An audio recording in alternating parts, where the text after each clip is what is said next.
స్థానిక ఎమ్మెల్యే అటువంటి ప్రకాష్ గౌడ్ గారు ఎంతో ఇబ్బంది పెట్టినా కూడా శ్రీలత కానీ ప్రేమ్ గౌడ్ కానీ అదేవిధంగా లతా గౌడ్ కానీ మన పాటలకి మనకు కేటీఆర్ గారు ఆహ్వానిస్తూ కనగలుపుతా ఉన్నారు.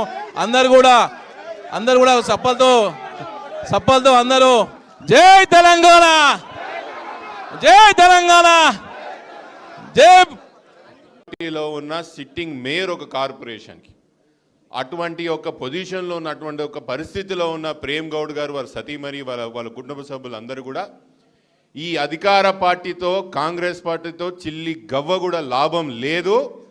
ఆ రోజు మేము ఎవరి నాయకత్వం కింద కేసీఆర్ గారి నాయకత్వం కింద కేటీఆర్ గారి నాయకత్వం కింద ఎట్లయితే పని చేసినామో మా ప్రాంతానికి మా ఒకసారి ప్రేమ్ ధన్యవాదాలు వచ్చి మా పార్టీలో జాయిన్ చేసినందుకు.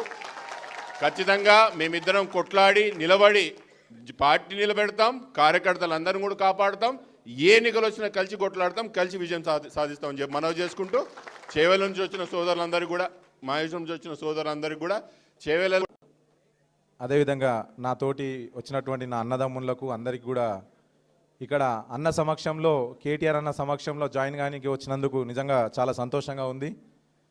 అన్న ప్రోత్సాహంతో కార్తిక్ అన్న గారి ప్రోత్సాహం, అమ్మ ఆశీస్సులు, సబితమ్మ గారి ఆశీస్సులతోటి నేను ముందడుగు వేయడం జరిగింది.